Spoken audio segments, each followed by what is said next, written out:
Good afternoon, everyone. Welcome back to Action with the Soul. This week's Parsha is Parshat Shoftim.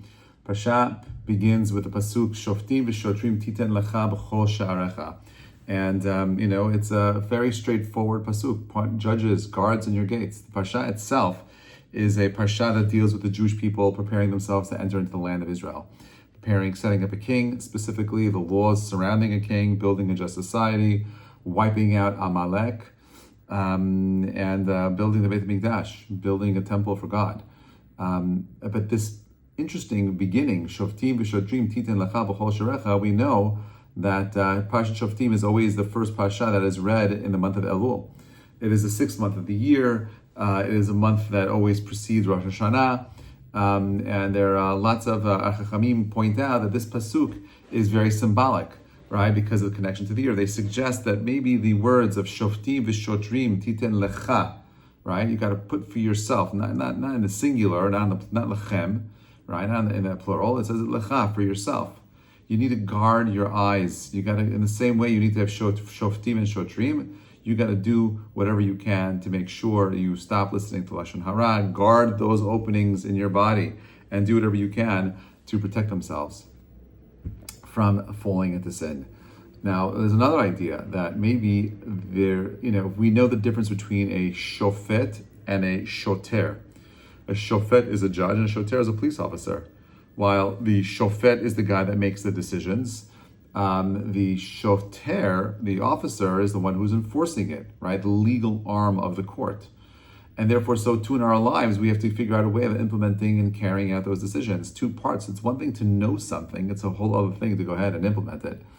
And this is, I think, you could use the same idea to explain the difference between the Tefillin shel Rosh and the Tefillin shel Yad. The Tefillin shel Rosh is the shofet, the thinking part of who you are, the part of you that is, making those decisions. It's placed on the head for a reason. And then you have the Tefillin shel Yad, which is on the arm, the left arm, the weaker arm, which is tzedek, actually, it's dealing with din. That's supposed to be the part of you that goes out and does the action. You need to have both. A person who separates between his thoughts and actions, someone who does not follow through by turning his thoughts into actions, acts merely like a judge, a shofet. But that's not what Moshe says. He says, Shoftim v'shotrim. You need to have both.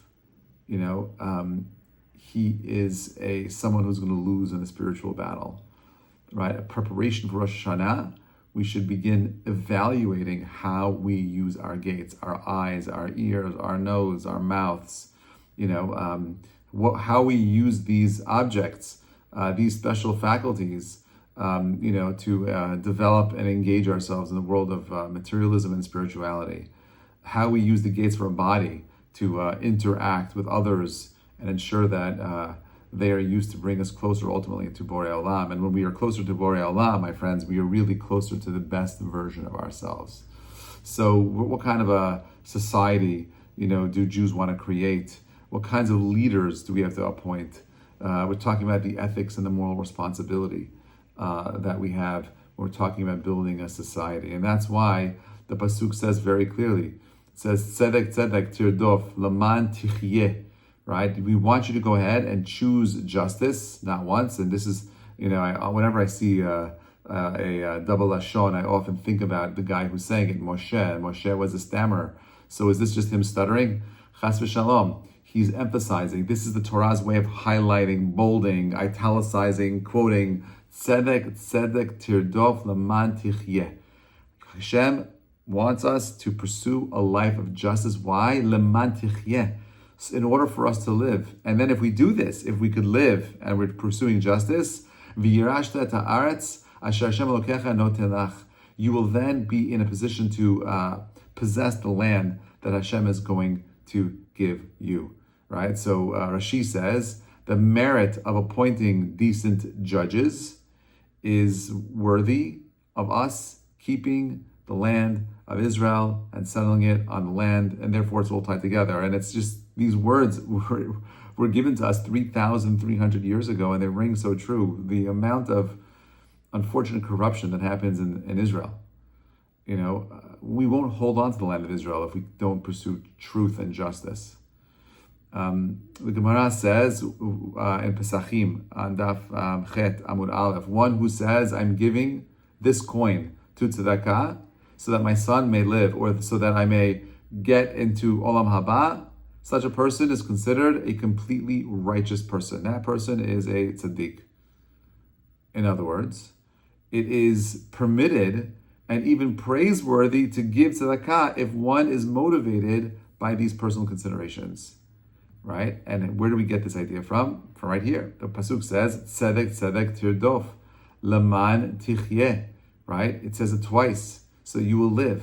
And therefore, the motivation of that the Torah gives us is not just to stop to do the mitzvah of tzedek, which we should just do it for the sake of tzedek, obviously, but it's really about that. Hey, if you think that righteousness is so difficult, just know there's a side bracha here, right? That number one is leman tichya, and then the second thing is v'yirashta ta'aretz, so you'll possess the land. So you have these two things. One is that you'll live, and the other motivation is so that you can merit the land. Ultimately, the ultimate land is Olam Haba. And therefore, the Torah is emphasizing that a person should give tzedakah even with these two shelo lishma motives. As one who does is still considered to be a tzaddik gamur. So you have over here this concept of repetition. Why repeating it? Now, justice can be pursued through just means, no shortcuts. And therefore, there's an emphasis on, urgency. It's not an optional over here. It's the foundation of a society. Look what happens, when people justify the means, right? You have what happened in Gaza. People saying it's okay to rape, murder, kill. They could do all kinds of things. That's not pursuing a world of justice. When people saw, Gazans coming back with hostages, coming back with dead bodies, that society should not be cheering. They should have been grossed out. A society like that, unfortunately, does not have the ability of tichyeh, lemant. It's not going to survive. Rav Hirsch says that justice is not simply the legal outcome, but it is a moral consciousness that permeates a society. The Torah commands the community to install righteous judges in every city, saying that justice is localized, relevant. It's got to be accessible. You can't just have justice for the sake of justice. Justice is a nice idea, but you need to have someone, the shoter, who's going to come out and actually apply the justice. Rabbi Jonathan Sachs says that a society is judged by the way it treats its most vulnerable. Justice is not optional. It's a condition of God's presence among us, right? If we don't have a partnership with Hashem, if we abandon it, if we forfeit our moral standing, we don't have a future. There is no way of getting into a world of meaning. You see our society currently falling apart. Why? Because we are not pursuing justice. There's this idea that I saw. It's Rav Noach Lekovich.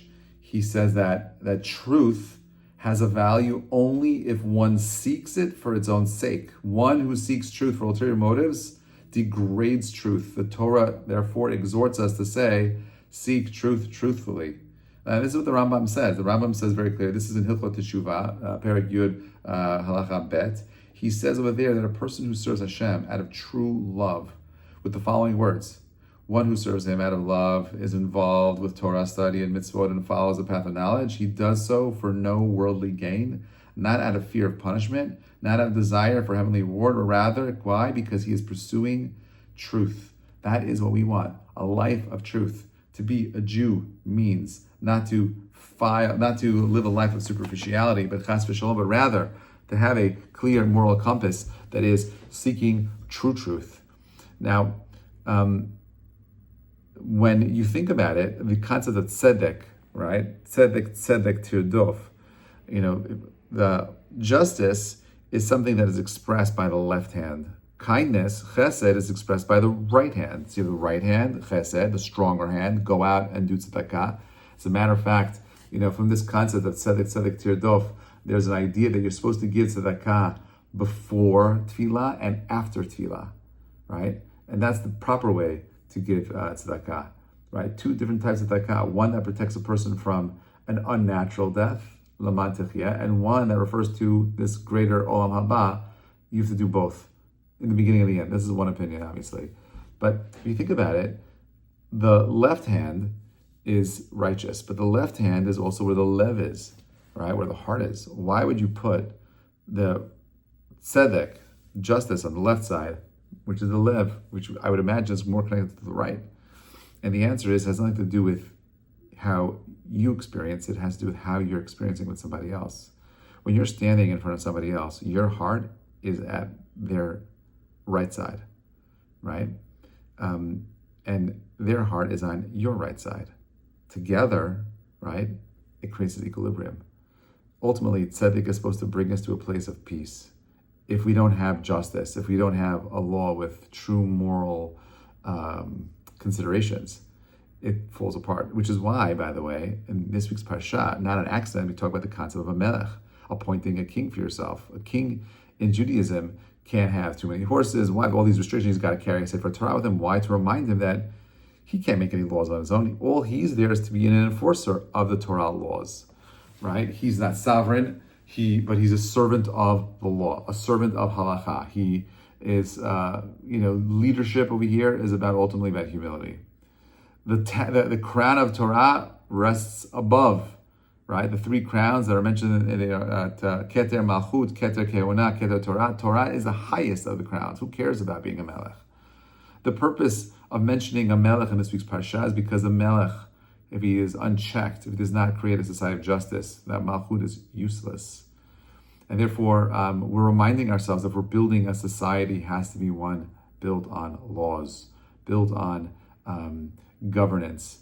In the same way that we build a society, it needs to have laws and rules and regulations. It has to have Shofetim and Shotrim, my friends. In the month of Elul, we're reading this right now to remind ourselves that we too need to have Shofetim and Shotrim. We too have to go out and figure out how to wage war properly, figure out how to extend peace. We have to figure out how to avoid unnecessary harm. We have to make sure that we don't destroy the fruit trees. We have to make sure that we do whatever we can of living a life of even stuttering it and saying it over and over again. Tzedek, tzedek. Tirdof. Why? Leman tichyeh. Why? We're here to go ahead and make sure that we create a society that outlives us. It doesn't have a future if there is no moral compass. Wishing you all a Shabbat Shalom Barak. Bezrat Hashem, we'll continue the conversation next week. Thanks for listening.